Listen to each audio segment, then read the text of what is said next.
Hi, guys. See anything watching the tape, Chris, that didn't get bad or ugly, that didn't show up in the live version? No, we felt like it showed up in the live version as well. So we, like with any loss, we have to learn from it, and it's been problematic really all year. But as we play, teams that a little bit more familiar with us, you get into conference play, you go on the road, your deficiencies get exposed, and we just have to be better on the defensive end. Disappointed with how we turned the ball over. Thought we were improving, but that was what led to a ton of easy points for Pittsburgh. And obviously tomorrow the challenge doesn't get any easier as we play a team that is known to get out in passing lanes and create offense from their defense. You say you noticed this all season, though, that I'm talking about the defensive deficiencies you're talking about. Absolutely. I don't think there's been a point where we felt that our defense is good enough to win against elite teams, we need to do a better job of containing the basketball and keeping it in front of us.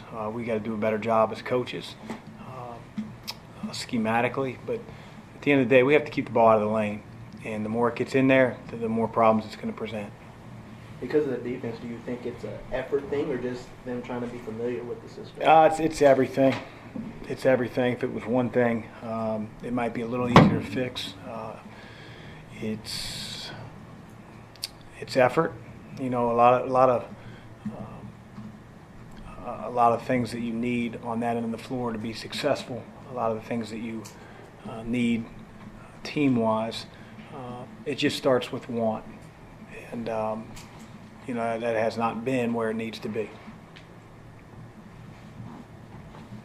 What do you think you guys were doing in games like Seton Hall and Michigan State, and even for most of the game Tennessee? Although I realized defensively that wasn't great, but what were you doing in those games that you guys are not doing now, do you think? Well, I think we were doing a much better job of not letting one play affect the next.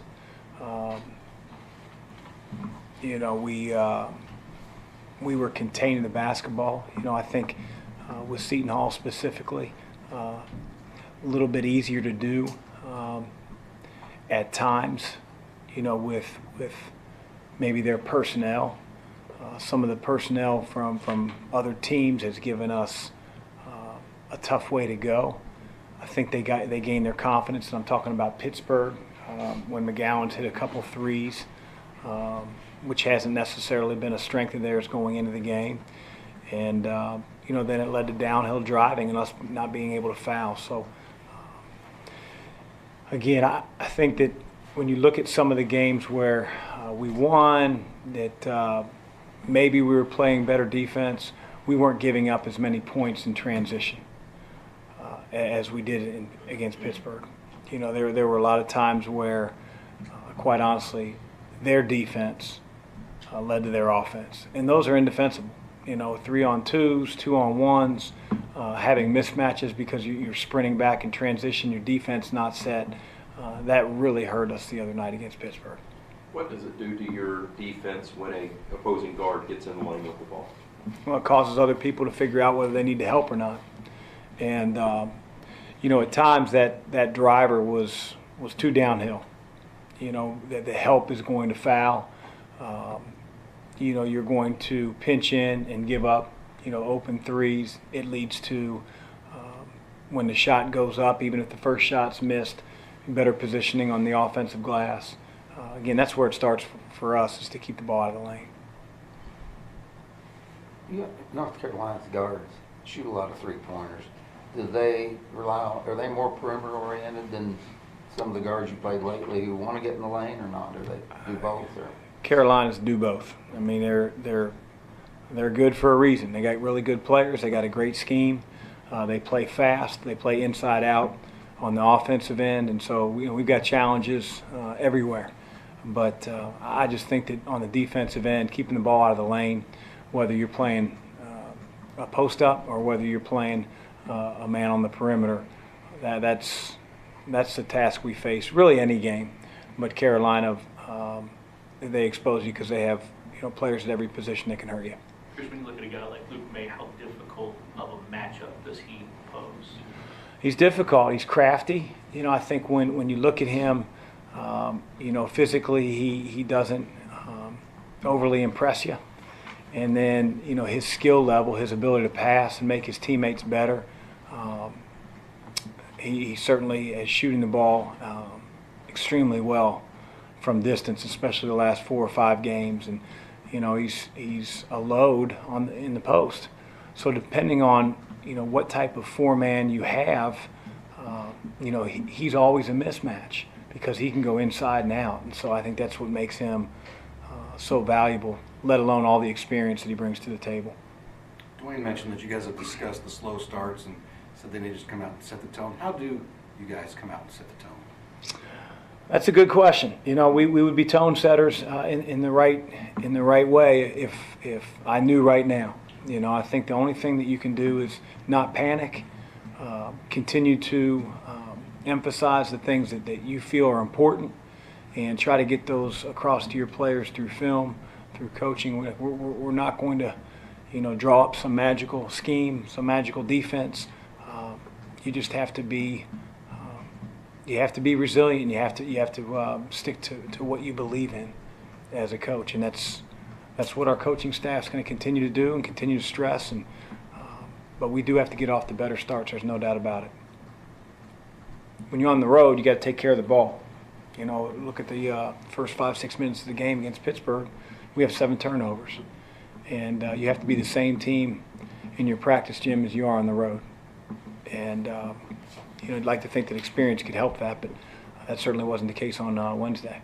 You hadn't been a high turnover team all year. Any reason why all of a sudden that crops up? Just putting fingers in the holes of the dike right now, and so you got to give your team what it needs. And right now, teams that pressure us have bothered our guards, and we've got to get better at that, and we've got to get past that. Have you been able to put a finger on what might be bothering Darius Perry or why he's struggling right now? Darius just needs to move on to the next play, and he's got to make better decisions when he doesn't do that. We need his defensive ability for sure, but right now he's having a tough time keeping guys out of the lane, just like all our guys. You face it in the postseason, of course, but a short turnaround, short period of time to prepare for a game like a team like North Carolina, very difficult. Carolina's not very complex. They're just very good at what they do. So on one hand, the X's and O's aren't very difficult to prepare for. It's the Jimmy and Joes that are. They run a Carolina secondary. I don't know if you've heard of it. And they're going to go from defense to offense as quick as any team in the country. So they don't try to fool you. They're not trying to change things up offensively from game to game. They have very good players. They have a system that they believe in. But it's pretty vanilla. And I think Coach Williams would probably be the first to tell you that. So the quick turnaround time isn't the issue. It's the pace at which Carolina plays, keeping in an aggressive team on the glass, off the glass, and then taking care of the ball, which honestly has a lot less to do with Carolina than it does more to do with Louisville. How does their speed in transition affect the way that you rebound? It shouldn't affect the way we rebound. It should affect the way we run back once we don't get the rebound.